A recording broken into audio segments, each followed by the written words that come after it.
এতদিনে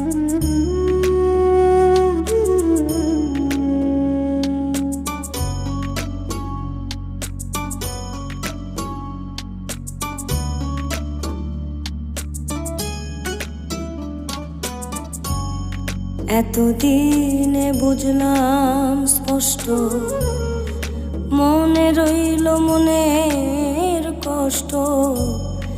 এতদিনে বুঝলাম স্পষ্ট, মনে রইল মনের কষ্ট। আমারে দেখিয়া তোমার মায়া কি হয় না? হইল না